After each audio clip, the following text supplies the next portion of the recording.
Asia cup 2023 का सबसे बड़ा मुकाबला जो पाकिस्तान और भारत की क्रिकेट टीमों के दरमियान कल पाली किले के मैदान पर खेला जाना है, उसका बिगल अब बज चुका है। पाकिस्तान और भारतीय क्रिकेट पंडित जो हैं उन्होंने अपनी अपनी टीमों को लेकर बड़े बड़े दावे करने शुरू कर दिए हैं और एक जानिब पाकिस्तान के जो क्रिकेट पंडित हैं वो जनाब 50-50 पर दोनों टीमों को रैंक कर रहे हैं, तो वहीं पर भारतीय मीडिया जो हमेशा पाकिस्तान और भारत के मैच से एक रात पहले ही भारत जो है उसको विजेता करार देता है, उन्होंने जनाब अब जो मिठाइयां हैं वो भी मंगवाना शुरू कर दिए हैं। भारत का एक सेक्शन ऑफ मीडिया जो है वो आज ऑन एयर बैठकर ये कह रहा था कि भाईजान ये जो टिश्यू का डब्बा है ये हम कल पाकिस्तानियों को देंगे, लेकिन वहीं पर भारत के सबसे बड़े स्पोर्ट्स जर्नलिस्ट विक्रांत गुप्ता साहब ने भारत के लिए खतरे की घंटी बजा दी है। लाइव शो में बैठकर विक्रांत गुप्ता से एक ऐसा सवाल किया गया जिसके जवाब में जो एंकर था वो ये चाहता था कि विक्रांत गुप्ता साहब जो हैं वो जसप्रीत बुमराह के हक में बोलें और जसप्रीत बुमराह को कहें कि जनाब शाहीन शाह अफरीदी तो उनके सामने बच्चा है, लेकिन जिस तरह से और जिस कमाल अंदाज में विक्रांत गुप्ता साहब ने जवाब दिया उनके ऊपर ना सिर्फ उनको सलूट करना बनता है बल्कि उन्होंने जो हकीकत है वो भारतीय अवाम के सामने रखी और उनको बताया कि भाईजान आप जितना मर्जी जोर लगा कर चीख कर जो अपनी अवाम है या दुनिया क्रिकेट है उसको ये बताने की कोशिश करें कि हमारा जो बुमराह है उसका कोई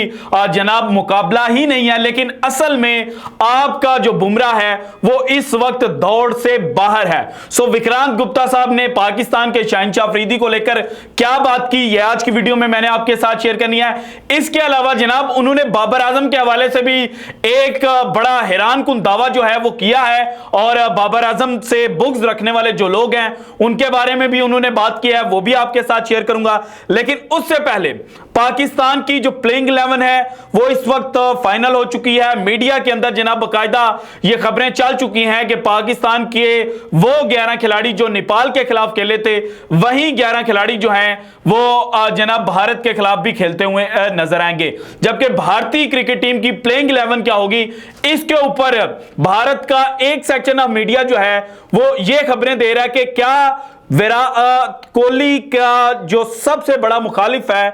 रोहित शर्मा वो इंडियन क्रिकेट टीम में दोस्तियां निभाएगा या जो परफॉर्मेंस है उसकी बेस पर जो फाइनल प्लेइंग 11 है वो सिलेक्ट होगी। सो वो खबर क्यों दी जा रही है भारतीय मीडिया की जानिब से ये भी आपके साथ शेयर करनी है। लेकिन उससे पहले जनाब प्रेस कॉन्फ्रेंस के अंदर जो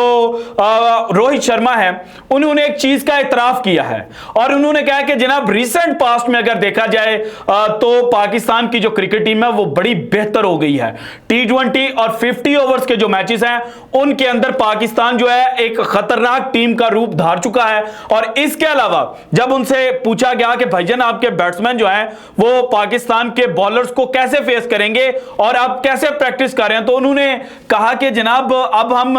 पाकिस्तान की टीम से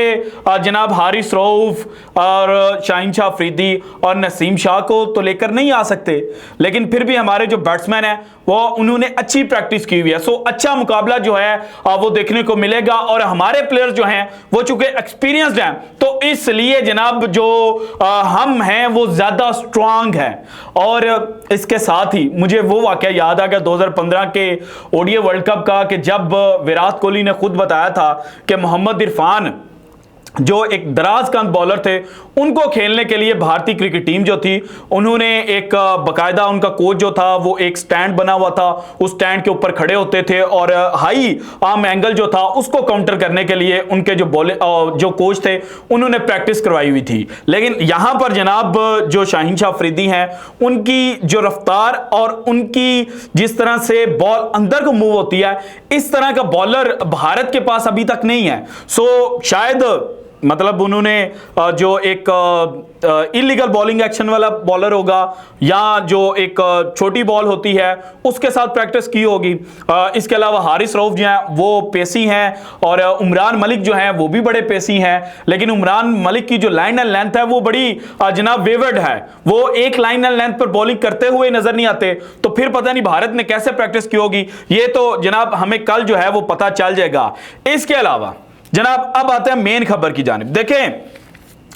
पाकिस्तान में बाबर आजम को कुछ अर्सा पहले तक बड़ा क्रिटिसाइज किया जाता था, लेकिन अब जिस तरह से बाबर आजम ने एक टीम डेवलप कर दी है और अब चूंकि एशिया कप 2023 खेला जा रहा है, इसके बाद वर्ल्ड कप 2023 खेला जाना है, तो पाकिस्तान क्रिकेट टीम की जो उम्मीदें हैं वो इस वक्त कप्तान बाबर आजम के साथ जुड़ी हुई हैं और हर शख्स जो है वो कप्तान बाबर आजम को बैक कर रहा है। इसी बात को हाईलाइट जो है वो विक्रांत गुप्ता साहब ने किया और विक्रांत गुप्ता साहब ने बड़ी कमाल की जो बातें हैं वो बाबर आजम के लिए की हैं। सो पहले बाबर आजम वाली आपको बता दूं और बल्कि सुना दूं और उसके बाद जो शहनशाह अफरीदी के लिए उन्होंने अल्फाज इस्तेमाल किए हैं और जिस तरह से जसप्रीत बुमराह को उन्होंने दौड़ से बाहर करार दिया है वो भी आपके साथ शेयर करता हूं। लेकिन जरा पहले सुनिएगा बाबर आजम के वाले से। कंपैरिजन तो नहीं, बट उस रेस में प्रोमिनेंट तरीके से खड़े होने के लिए अगले 3 महीने हैं बाबर के पास। देखो बाबर आजम वहां पे खड़े हैं मनोज जहां पे सब कुछ उनका ठीक चल रहा है।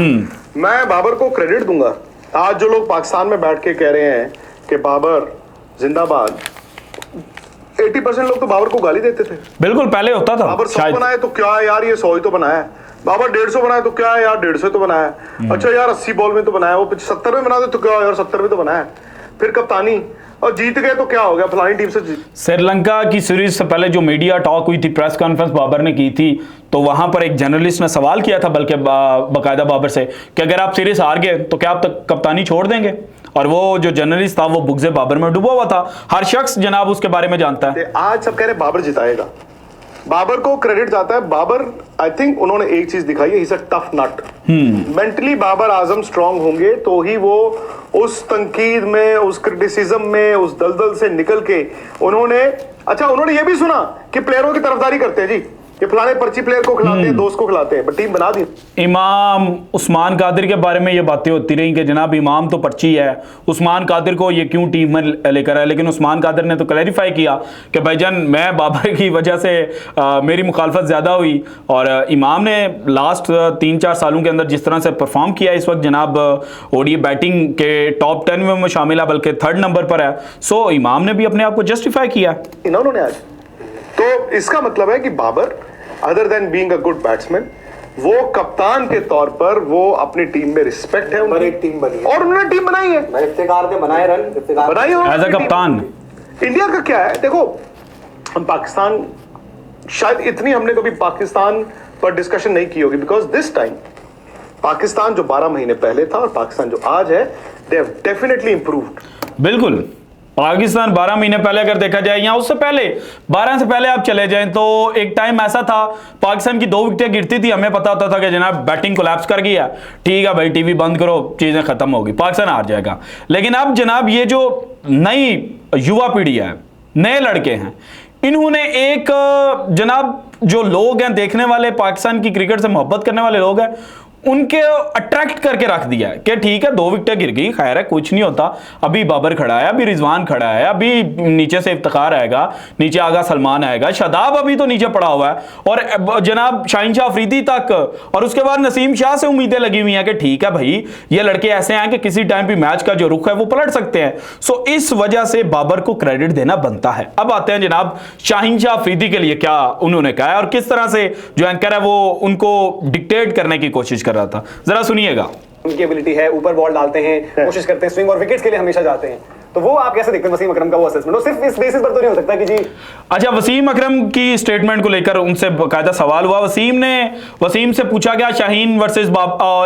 जो बुमराह है किसको पिक करेंगे, उन्होंने कहा शाहीन, और बाबर वर्सेस कोहली, उन्होंने कहा कि कोहली राइट नाउ। तो उस सवाल के ऊपर वो कह रहे थे कि अच्छा वो बुमराह को भी तो पिक कर सकते थे, लेकिन शायद उन्होंने चीजें जो बैलेंसिंग एक्ट के तौर पर होती हैं तो वो करने की कोशिश की, तो वहां पर ये जवाब दे रहे हैं।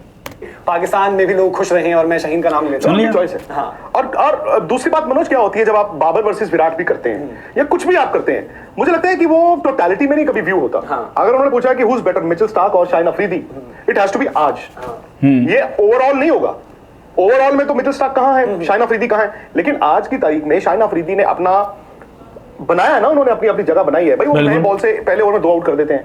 तो ही इज अ विकेट टेकर। और अगर आप मुझसे पूछें मौजूदा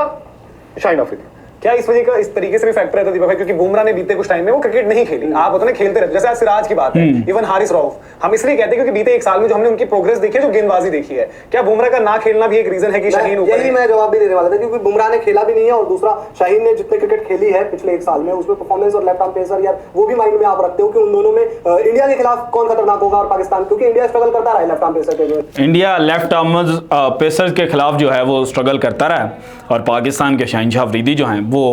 जसप्रीत बुमराह से राइट नाउ बेहतर है, ये विक्रांत गुप्ता साहब का कहना था। So this is it from today's episode. अगर आपको वीडियो पसंद आई तो लाइक कीजिएगा, ज़्यादा से ज़्यादा शेयर कीजिएगा, अपनी कीमती राय का इजहार लाजमी कीजिएगा और अगर आपने अभी तक चैनल को सब्सक्राइब नहीं किया तो कर दें। शुक्रिया, अल्लाह हाफिज़।